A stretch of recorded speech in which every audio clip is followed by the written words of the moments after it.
তাকে আমি অনেক ভালোবাসতাম। আমার হাজবেন্ড হওয়ার কথা ছিল কিন্তু হয় নাই। বিয়ের কথা বলে আমাকে 6 মাস একটা রুমের ভিতরে ভুগ করছে আমাকে। তার সতীত্বকে সে নষ্ট করে দিল, তার সতীত্ব নষ্ট হয়ে গেছে। এটা এখন এটাকে মানে যে লজ্জার বিষয়, এটা যে আসলে একটা দামি জিনিস, এটা এখন তো আসলে এরকম মনেই করে না মানুষ, পাবলিক। আপনার সন্তান ভালো কিন্তু যদি খারাপের সাথে মিশে তখন খারাপ হবেই। আপনি এবার যতই তাহাজ্জুদ পড়ে দোয়া করেন না কেন, দোয়া কবুল হওয়া খুব মুশকিল। কেন? আপনার সন্তানকে ছেড়ে দিয়েছেন তার হালতে, এবং সন্তান ঘোরাঘুরি করতেছে, সন্তান চলাফেরা করতেছে খারাপের সাথে, খারাপ পরিবেশে, উঠা বসা খারাপ পরিবেশে। তাহলে আপনি যতই সিজদায় পড়ে দোয়া করুন না কেন, আপনার দোয়া কবুল হওয়ার মতো না। তারপরে যেহেতু আপনার সন্তান কি করতেছে না করতেছে আপনি বুঝতেছেন না, বা আপনার সন্তানের খোঁজখবর রাখতেছেন না, বা রাখতে চাইলেও হয়তো পারছেন না, এটার জন্য আপনিই দায়ী থাকবেন, বাবা মা দায়ী থাকবেন। এটার জন্য সন্তান দায়ী থাকবে তো পরে, আগে তো বাবা মাকে দায়ী করবে, তারপরে তো সন্তানের হিসাব নিকাশ। তাহলে আপনি যদি আপনার সন্তানের খোঁজখবর নাই রাখতে পারেন বা নাই রাখেন, তাহলে আপনার সন্তান নষ্ট হওয়া স্বাভাবিক। আর বর্তমান যুগে নষ্ট হওয়া আরো সহজ। আগের জামানাতে একটা কঠিন ছিল, কিন্তু এখনকার জামানায় আরো সহজ। যেমন মোবাইল, টিকটক বানায়, টিকটক করে, মোবাইলে ভাইরাল হওয়ার জন্য ভিডিও করে। এই যে মেয়েটাই বলে যে ভাইরাল হইতে চাই, তাহলে এইবার একটা বিবেচনা করে দেখেন, সে তার নিজের ইজ্জত দিয়ে দিছে, তার নিজের ইজ্জতকে বিলিয়ে দিছে। মানে কি? মুখের ভাষায়, ভেতরের কথা হালতটা আমি জানি না, তবে তার মুখের ভাষায় তো সে বলছে ওই হুজুরের সাথে এক ঘরে ছিল, 6 মাস ছিল, হুজুর তাকে আরো কত কিছু করছে, এটা আমি বলতে চাই না, আপনারাই শুনলেন। তাহলে বোঝা গেল কি? তার সতীত্বকে সে নষ্ট করে দিল, তার সতীত্ব নষ্ট হয়ে গেছে। এটা এখন এটাকে মানে যে লজ্জার বিষয়, এটা যে আসলে একটা দামি জিনিস, এটা এখন তো আসলে এরকম মনেই করে না মানুষ, পাবলিক। অনেক ভিডিও এরকম দেখতেছি, ওই জায়গায় গিয়ে অনশন, কি বলে, ওই যে মানুষের বাড়ির সামনে গিয়ে, প্রেমিকের বাড়ির সামনে গিয়ে অনশন না কি বলে আমি জানি না, তবে কিভাবে মানুষের এরকম হয় যে মানে এটাকে কি বলে, যে হায়া লজ্জা কোথায় গেছে? মানুষ এটা কি লজ্জা করে না যে এটা আবার প্রকাশ করে, গুনাহ করার পর আবার প্রকাশ করে? এটা তার ছেলের বাড়ির সামনে গিয়া অনশন করে যে কি, যে তার কাছে বিয়ে বসবে, সে তার সবকিছু নিয়ে গেছে, সেও দিয়ে দিছে। বিয়ে বসার আগে যে সব দিয়ে দিতেছে, এটা কি তার ইয়া ছিল না, চিন্তায় ছিল না? বা বিয়ে বসার আগে দেয়া যাবে না, এটা কি তার মাথায় ছিল না? এখন দোষ হয়ে গেছে। আসলে বলতে চাই না, বলতে গেলে দোষ উভয়েরই, মেয়েও দোষী, ছেলেও দোষী, তবে মেয়েও বেশিরভাগ দোষী।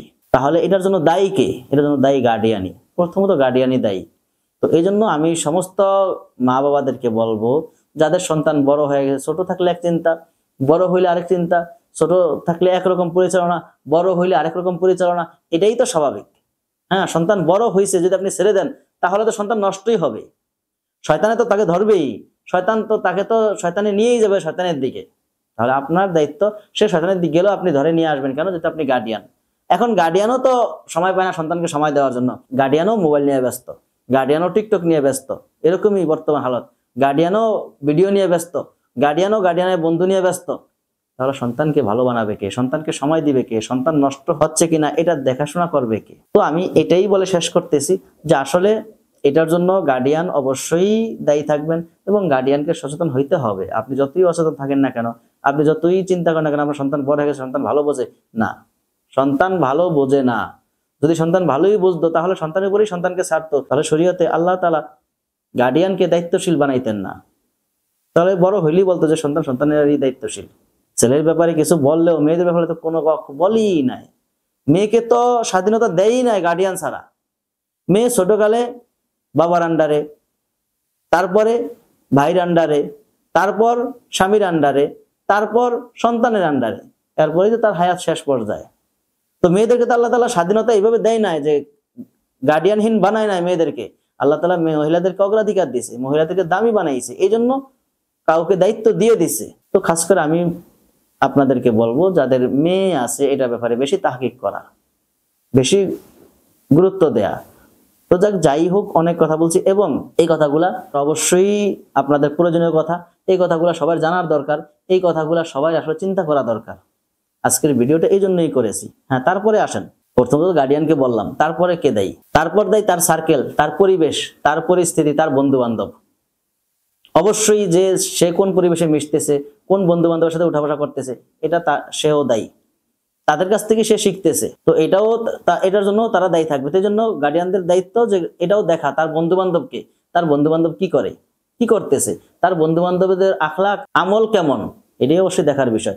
আর মেয়ে হইলে তো বন্ধুর প্রশ্নই আসে না, বান্ধবী হইতে পারে, তাও বান্ধবীর আখলাক দেখতে হবে। তো এই ব্যাপারে দায়িত্বশীল থাকতে হবে, এটাই আমি বলবো যে এই ব্যাপারেও আপনারা সচেতন হন। তো প্রথমত বললাম যে গার্ডিয়ানের কি ত্রুটি আছে, এই ব্যাপারে আপনারা সচেতন হবেন। দ্বিতীয়ত বললাম সার্কেল, তার পরিবেশ পরিস্থিতি, তার কার সাথে উঠা বসা, এই জিনিসগুলো খেয়াল করতে হবে। তারপরে আসেন সমাজও এই জিনিসগুলো তাকে কিভাবে স্বীকৃতি দেয়, যে সমাজ যে আছে, যে সমাজের লোকজন আছে, তারাও তো দেখতে হবে যে এই মেয়েটা কি করে না করে, এই ছেলেটা কি করে না করে। ভালো হইলে তাকে ভালোভাবে উৎসাহিত করা, আর যদি খারাপ হয় তাহলে তাকে বাধা দেওয়া। যেহেতু কোরআনে আল্লাহ তাআলা বলছেন যে সৎ কাজে আদেশ করা এবং অসৎ কাজে নিষেধ করা, তো সেটাও তো দেখতে হবে, সমাজকেও দেখতে হবে। এই জন্য সমাজেরও দায়িত্ব আছে যে আসলে খারাপ হইলে তাকে বাধা প্রদান করা, কমসে কম যাতে সে না করতে পারে। যখন এখান থেকে বাধা আসবে, সমাজ থেকে বাধা আসবে, বন্ধু বান্ধব থেকে বাধা আসবে, গার্ডিয়ান থেকে বাধা আসবে, তখন খারাপই আমার মনে হয় না সে করতে চাবে বা করতে পারবে। সে অবশ্যই চিন্তা করবে যে না, আমার এগুলা তো এত লোকজন আমাকে বাধা দিতেছে, আমি কোন দুঃসাহস এগুলা করি, এগুলো খেয়াল রাখার বিষয়। তৃতীয়ত বলবো যে হুজুরেরও দোষ আছে। হুজুর এখন বললাম যে হুজুর কোনো এই যে প্রতিবাদ করছে, হ্যাঁ হুজুরকে ধন্যবাদ জানাই, হুজুর প্রতিবাদ করতে পারছে, সাহস করে বা খুঁজে বের করছে, হুজুর এটাকে মাথায় নিয়েছে। আর নেওয়ারই কথা, কেন, যেহেতু হুজুর অপমানিত হয়েছে, বেইজ্জতি হয়েছে, অবশ্যই এটা হুজুর আরো ভয়ঙ্কর ভাবে অ্যাকশন নেওয়ার কথা ছিল, বা কতটুকু নিচে আমি জানি না।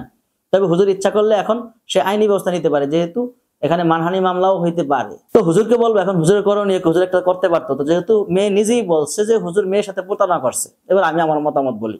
মেয়ে নিজেই যেহেতু বলছে যে হুজুর প্রতারণা করছে তার সাথে, তাকে 6 মাস আটকিয়ে রেখেছে, তাকে ধোকা দিয়েছে, তাকে বিয়ে করার কথা বলে বিয়ে করে নাই, এটা আপনারাই শুনলেন। তাহলে এখন হুজুরের জন্য করণীয়, হুজুর তাকে বিয়ে করতে পারে। কেন? যেহেতু নিজেই প্রমাণ, হুজুর তাকে সহজে বিয়ে করতে পারে, বিয়ে করে তারপরে হুজুর এটার প্রতিশোধ নিতে পারে যে অপমানিত হয়েছে, অপমান করছে। আর এটা তো সাক্ষী আছে, মিডিয়া সাক্ষী আছে যে উনি নিজেই বলছে উনি অনেক ভালোবাসে, অনেক আদরও করলো, দেখলেন। তাহলে এটা আসলে এর কি মা বাবা নেই, গার্ডিয়ান নেই, এর কি সমাজ নেই, এর কি বন্ধু বান্ধব নেই, এর কি পাড়া প্রতিবেশী নেই? তাহলে তারা কেন কথা বলতেছে না? তাহলে কি সমাজ পুরোটাই নষ্ট হয়ে গেছে? এটাই একটা ভাবার বিষয়।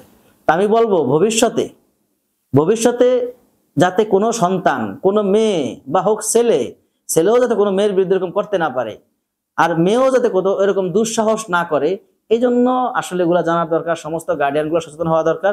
এবং আমি মনে করি আসলে এই কথাগুলো একটু শেয়ার দরকার। আপনি যদি মনে করেন যে গার্ডিয়ানের জানা দরকার, এটা গার্ডিয়ানের জন্য দায়িত্ব, বা এটা গার্ডিয়ানের দায়িত্ব পালনের জন্য সহায়ক হবে, তাহলে আপনারা অবশ্যই আমি বলবো শেয়ার করে দেন, যিনি এই কাজগুলা করছে তাতে কমসে কম অন্তত তার পর্যন্ত পৌঁছে। আজকে এই পর্যন্তই। আসসালামু আলাইকুম রহমতুল্লাহ। ঘরের নিত্য প্রয়োজনীয় পণ্য পেতে ভিজিট করুন www.kistbazarbd.com। কিস্ত বাজারের বর্ষপূর্তি উপলক্ষে ওয়েবসাইটে চলছে স্পেশাল ডিসকাউন্ট।